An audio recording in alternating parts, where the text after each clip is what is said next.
Rich Rise, and welcome to another day of Read Rich and Righteous. We're reading Rich and Righteous, Spiritual Secrets and Mastering Money Manifestation in Your Mind. We are continuing our journey in Money Commandment number 8, which is how the rich and righteous manifest money. And today we are on day 60, and we are reading the section on how to stop picking cotton. Yes, how to stop picking cotton. I'll explain in just a second. It's so good to see people putting in their consistency scores. I see a few 60s out there, see people in the 50s, 40s, some of you just beginning with us, and that's perfectly fine. If you're new to this family, we've been here every day at 8:30 a.m. Eastern Standard Time on weekdays on this journey. It's going to be a 100-day journey, 72 readings when you take away the weekends, and we have our graduation coming up on December 9th, and you can sign up for that for absolutely free at rrgraduation.com. It will be live and live streamed. There will be 150 people here with us in Atlanta. We'll do the reading of the final chapter. There'll be book signing. We'll have testimonies and networking. So you can go to rrgraduation.com to sign up for that for absolutely for free. And if you are new to us or you want to get the replays of anything that you missed, you can go to richrightnow.com, and on the thank you page, when you buy the ebook or a physical copy of the book, you get access to all of the replays so that you can catch up and get your consistency score all the way up to 72, which will be the maximum in the number of readings that we have. Okay, so again, that's richrightnow.com to get access to the ebook or the physical copy of the book, and with that purchase, the bonus is all the replays. All right, so I want to get right into it, and I want to address this thing. What do you mean how to stop picking cotton, Jullien? How to stop picking cotton? Well, I'm going to explain in just a second. And so we are on page 323. We're on page 323. Everybody type I got it when you got it. You ready to go? Type I got it. All right. Cool. So our scripture for the day is John 4:37 through 38. And here's how it reads. Thus the saying, one sows and another reaps, is true. I sent you to reap what you have not worked for. Others have done the hard work, and you have reaped the benefit of their labor. All right. So there's a lot of value in there in terms of who actually reaps the most. It's actually not the workers who reap the most, and it's expressing that. It's not the workers who reap the most. It's actually people who are leaders. Right. And you would think, oh, the hardest worker wins, and we've already dispelled that myth. If the hardest worker won, then day laborers who are picking your fruits all over the country, California, etc., they would be the wealthiest people in the world. And so the hardest worker does not win in this game. In fact, it's the person who hardly works, or hardly works with their hands, hardly works with their body, and instead they do all the hard work with their mind. All right, so let's get into it. Page 323 at the top. The US dollar, many people didn't know this, but the US dollar is 75% cotton. The US dollar is 75% cotton, which means that most Americans are still picking cotton while working on the corporate plantation. Modern day slavery is mental and monetary, and it applies to all people. You have to overstand it so that you can stand over it. We aren't getting lynched, but we are getting loans. You pay tens of $1,000s for college, and you get a 10-cent piece of paper called a diploma. You buy a single family home, and you end up paying for the equivalent of 2 homes after interest, taxes, and insurance are applied. You make your employer millions while you get bi-weekly rations of flat cotton called money. There's nothing wrong with the job, as we discussed yesterday. I've had them too. There is something wrong with believing that is the way to wealth, unless you have a significant equity in the company you work for or are headed for a C-suite position. The key to freedom is owning assets and growing your equity, not just your hourly. What did Beyonce say? Pay me in equity, right? There are only 3 places to get money beyond an inheritance: the lottery, a lawsuit, or doing something illegal. Okay? There's only 3 places to get money, family. So this is not complex. I'm really trying to simplify it for you. You can get money from assets, customers, or an employer. Those are the 3 places to get money. I call this the ACE method. Most people only get money from an employer. Employer is singular because typically you can only have one employer at a time. I know during the pandemic when people were working from home, they had 2 jobs, right? Then they started tracking your mouse and stuff like that, and some people got caught up, right, and dismissed from both jobs promptly, okay? This is the paradigm of doing hard work for others and trading time for money. The next place to get money is directly from customers. This is where you are engaged in hard work for yourself and your customers. Learning how to fish for yourself is good, but if you're not careful, your customers may become your bosses. So now you go from having one boss to having all these customers who think they're your boss, right? So you got to be very careful with how you navigate that relationship, especially if you're going into consulting or coaching or some service-based business, okay? Your customers may become your bosses, and you will feel like you just created a job for yourself, right? So that's why I said self-employed is not quite entrepreneurship yet. The third place to get money is from assets. This usually requires a lot of unpaid work in the beginning, but over time, it requires the least amount of work while you get paid indefinitely, right? So we talked about how to acquire more assets, the 6 ways, right? You can be it, right? You can buy it, you can build it, you can bust your butt for it, you can barter it, right? We talked about those different ways, right? So, or you can borrow. For example, I've spent over a decade mastering financial spirituality, which is what this book is all about. By putting in my 10,000 hours and about a year to write Rich and Righteous, this book, this intellectual property or asset will pay me forever. So I did something once. I created an asset once. Okay. Now it did require my study of money and spirituality, right? My 10,000 hours plus the time to write the book. But now that I've done it, this book will be here forever. In the same way that Think and Grow Rich sells today, even though Napoleon Hill is not here, the same way that Rich Dad Poor Dad sells, even though Robert Kiyosaki isn't actively promoting it today, I expect that to occur for Rich and Righteous, right? So I created an asset. I did something once that has the capacity and potential to pay me forever. The goal is always to get from E to A in the framework. Okay, ACE, A-C-E. We're always trying to get from E to A. You can build or buy your way to get from one stage to the next. Below is a chart of the various types of revenue streams offered in each option. So typically when we're talking about an employer, hard work for others, that's salary, 401k, and pension. That's typically how an employer will pay you, okay? Now you use that money to build or buy a customer base. So customers are hard work for self and others. So cash from businesses you run directly, affiliate advertisers to help others get customers. And I've given you all the opportunity, all of you who have purchased the book, I've given you the opportunity to be an affiliate so that you can actually go help get more customers or expand our community, right? Or you can take your money from your employment and just go buy or build assets. So this is the least amount of work. So that's multifamily real estate or income property, rental property, digital products, right? Stocks and bonds, savings interest, which is not that much, right? Or a business you own but don't directly work in daily, right? That's a true asset, all right? So many people have difficulty reaping or receiving things they have not sown, but it happens all of the time. Consider all the things you did not sow that were already here for you to enjoy when you got here, like land, oxygen, your body, your imagination, the sun, nature, your parents, the roads you drive on, the home you live in, the internet, electricity, and language. We are in a natural state of abundance. Okay, I just want you to sit with that. Think about all the things that were already here before you got here. You didn't have to come here and just build everything from scratch. You are in a state of abundance because if you see how much was already in place for you when you arrived. Yet some people are still in the mindset that you reap exactly what you sow. Though John 4:38 says, I sent you to reap what you have not worked for. You didn't create the earth. You didn't create the supply chain, right? You didn't plant that apple. You didn't manage that orchard. Yet you were able to reap of the benefits of it. Others have done the hard work and you have reaped the benefits of their labor. Let's look at this from an economic standpoint. Employees do not reap what they've sown. Even if you generate $1 million in sales, they still get the same salary. The entrepreneur or investor is reaping what they did not sow. When you are self-employed, it balances out more and you are reaping according to what you sown.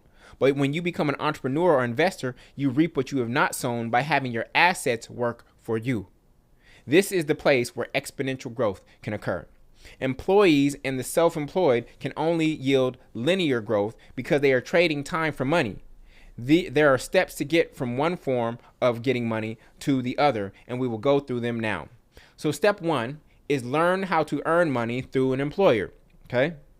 This is skilled labor. Whether it is blue collar or white collar, it is still a collar. Whether it is blue collar or white collar, it is still a collar. This is why I don't wear ties, family. This is why I wear collarless shirts, because I literally do not believe in collars. Seriously, right? Because a tie, if you flip a tie upward, what is it? becomes a noose really, really quickly, right? What is the purpose of a tie? What does it really do for the outfit? Except to remind you that you're on a leash. Okay? Skilled labor. Skilled labor is just above indentured servitude, which is one step up from slavery. With skilled labor, you trade time for money to collect more cotton for your master. No matter how much cotton you collect, you don't get paid anymore since your master pays you for your time and not your production. Your skills may make the job easier for you, but it doesn't make it any more lucrative. In fact, because you are so skilled, you end up doing more work than most people. They say if you want something done, give it to a busy person. You could earn more with your skills elsewhere or on your own if you knew how to market yourself, but comfort causes many to stay at this level. You earn money while others make it off of your back. You earn money while others make it off of your back. So that is step one. Step two is learn how to make money from customers, not from just an employer through a salary, right, or hourly work, but you start to learn how to make money from customers yourself. This is the self-employed and owner-operating entrepreneurs. You have stepped off the corporate plantation and figured out how to gather cotton yourself. Though you are still trading time for money, you have more autonomy and freedom. There is no slave driver or brown nosing or house Negroes looking over your shoulder. You get to be you and do you. And over time, you can develop a real asset that grows beyond you as your systems improve. This position is empowering and you feel independent because you don't have to rely on someone or something else to take care of your needs. If you're not careful, though, you can find yourself working more than before and burned out because you are wearing every hat in your business and it all falls on you. There's a difference between working in your business and working on your business. As Chief Everything Officer, you've gone from having a job with an employer to having several jobs in your own company. The goal is to become Chief Executive Officer, where you run the business and it doesn't run you. So in the same way we talk about the conscious mind having executive authority or power over the subconscious mind, which is actually more powerful, right? The subconscious mind processes 40 million bits of information per second. The conscious mind only processes 40 bits of information per second. The subconscious mind runs 95% of our life. The conscious mind only dictates about 5% of our life. And so when you truly become the Chief Executive Officer, you are empowering and guiding and directing and watching over your business, the systems, the people, the processes, right? That becomes your work. Your work is less of a to-do list item and more of a overseeing guard inner type of work. And those to-do lists look a lot different, okay? Systems and sales is a critical step in this transition. Systems take you out of the business and allow you to hire people. Sales is the lifeblood of a successful business. If sales feels like a sleazy word to you, I invite you to try my definition. So here's how I define sales, and this is really what opened up the floodgates for me when I changed my relationship and definition to what sales actually means, okay? Sales is simply the process of getting someone to accept help. Sales is simply the process of getting someone to accept help. You are being selfish when you don't share and sell. If you know that someone's life will be better off because of your presence, product, or service, then you have a moral obligation to sell them what you have because you will help them get what they want faster, safer, and easier than if they were to go after it without you. So everybody type that. Sales is simply the process of getting someone to accept help. You're not trying to get over on someone. You're trying to help someone get over something that is blocking them in their life.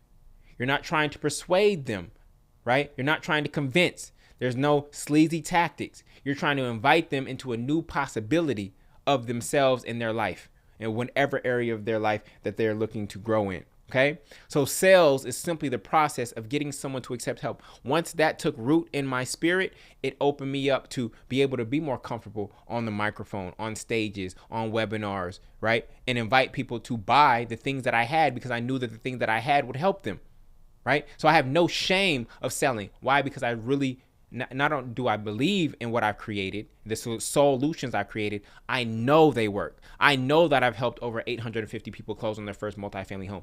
I know that Rich and Righteous is blessing people and leading to more abundance in their life than the $100 that the book cost, right? I know that for a fact. And so this is why I have no issues and no shame selling them what I have, because I know it actually works. Okay? There's a difference though. Selling something that you don't know really works and just trying to sell to get the money and not caring if the customer gets the result, there is a moral issue there. There is a moral issue there. Okay? But if you know you have something that will help them get to their desired destination faster, safer, and easier, then you have a moral obligation to sell what you have. Okay? And some of you are sitting on solutions. You're sitting on knowledge and wisdom and processes and secrets that could bless many people, right? And you're literally robbing them of having a richer life, to have life and have it more abundantly. And as a result, you are not having life and having it more abundantly because you're sitting on the secret. All right? You're holding it to yourself. It's helping you in your life, but you're not willing to share it with other people. Okay? This is part of what's blocking your abundance. Okay, step 3. Step 3, learn how to make money from assets. This is the investors and non-owner operating entrepreneurs. Non-owner operating, meaning that business runs without me showing up and it kicks off some flow of cash flow. Okay, that's a non-owner operating business and entrepreneur. Okay, you likely have created a stockpile of cotton at this stage by having some cash, perhaps equity from steps 1 and 2. You realize that if you can grow this stockpile, the return on investment will be enough for you to stop trading time for money. So now you do not have to work for an employer. You can work still and make money still, but you don't have to work. Remember, we never work for money. Rather than having a stockpile after being on the corporate ladder for 40 plus years and watching it deplete year by year during retirement, you have learned how to keep it going and growing by investing in assets such as real estate, stocks, currencies, and businesses. You've shifted entirely away from hourly work and now just seek to make your equity work. Okay? I'm shifting away from hourly work and now I'm making my equity work. These are the 3 stages everyone must go through to escape the corporate plantation.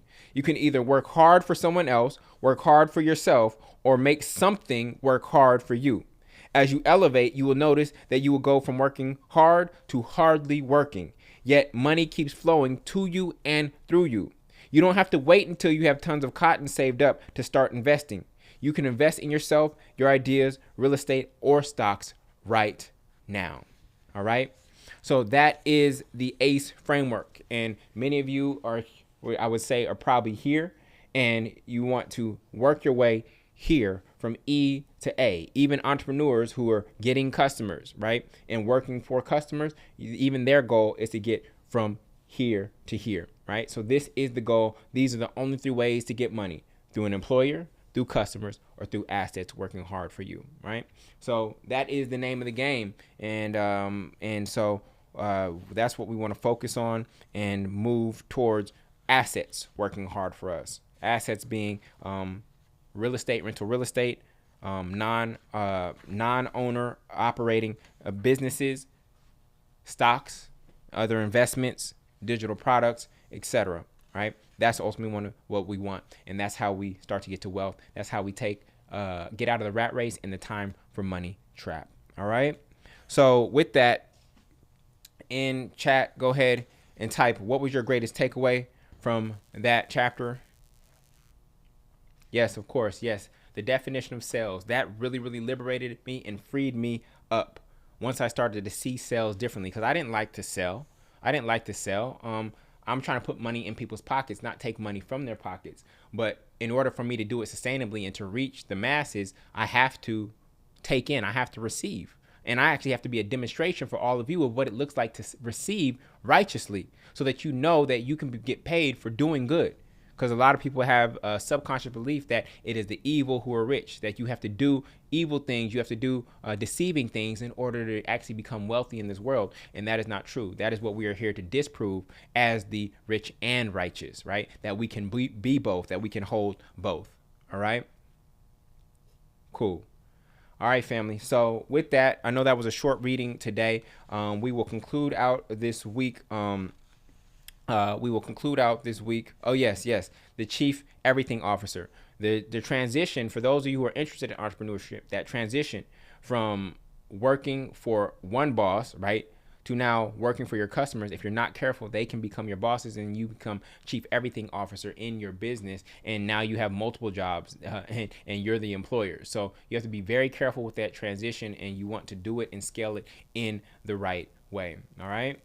Cool. So remember, Rich and Righteous graduation, December 9th. You can sign up at rrgraduation.com. That's rrgraduation.com. And we have 150 people that we have seats for here in Atlanta. The rest will be live streamed. We're going to be reading the final chapter, doing test of monies, and we will take some live stream test of monies. Otherwise, we'll have you send those in via video. We will be doing a book signing, and there will be networking there as well as some activities from the rituals workbook that I will guide you through. So I'm looking forward to that, to meeting you all in person. Tomorrow, we're going to read something really, really powerful, which is how to flip the script in your movie, which is actually your mind. How to flip the script in your movie, in your mind. This one is going to blow your mind. So I will see you at 8:30 a.m. tomorrow for that. It's about 5 pages in order to conclude this week strong. And so I wish you a blessed, blessed day. Be God to yourself. Love yourself as God loves you. Be master over yourself as God is master over you. And remember that you are God or first cause in your own life, and that no individual, institution, or situation outside of yourself has more power over you and the future of your life than you. Love you, family. I'll see you tomorrow. Peace.